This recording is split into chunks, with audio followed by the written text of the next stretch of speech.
Salut à tous, aujourd'hui on est à la découverte d'un mythe de l'automobile, la nouvelle 911 type 992, 8e génération donc de la sportive allemande que vous avez pu découvrir au dernier salon de Los Angeles.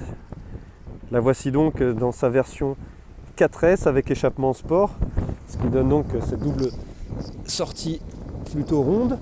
Alors on a une poupe qui change vraiment beaucoup par rapport à la 991. On a notamment ce grand bandeau ici qui fait toute la largeur de la voiture. C'est une seule pièce.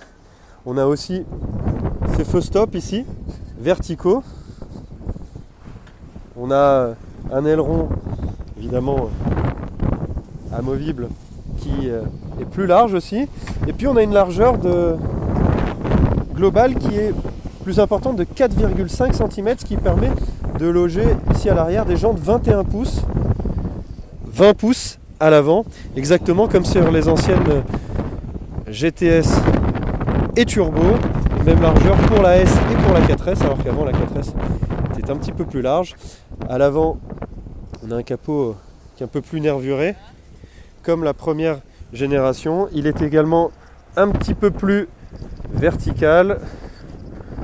Voilà, les feux aussi sont placés un petit peu plus à la verticale. Et on va rentrer dans la voiture avec des poignées de porte affleurantes. Hop.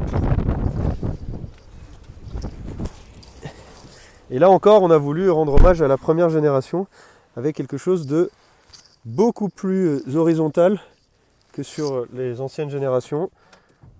Voilà, on démarre, tout s'allume.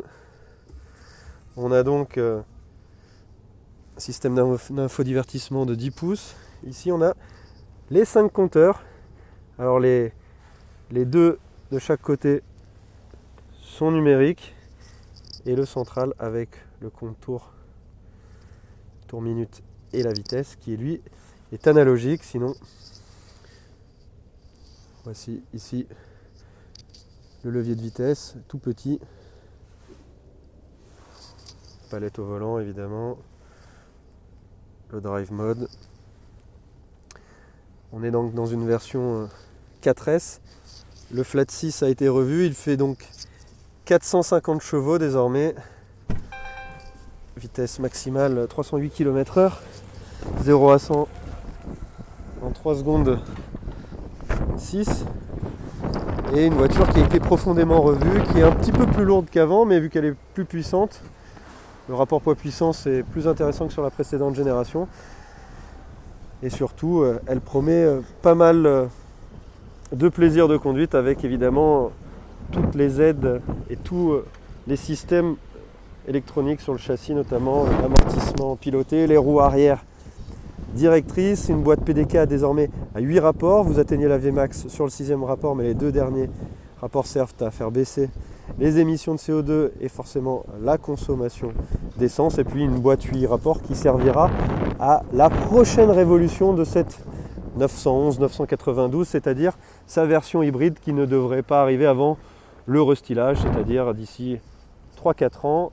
Tarif d'entrée pour le moment pour les versions S, puisque la Carrera de base n'est pas encore vendue, 122 000 €, hors option évidemment.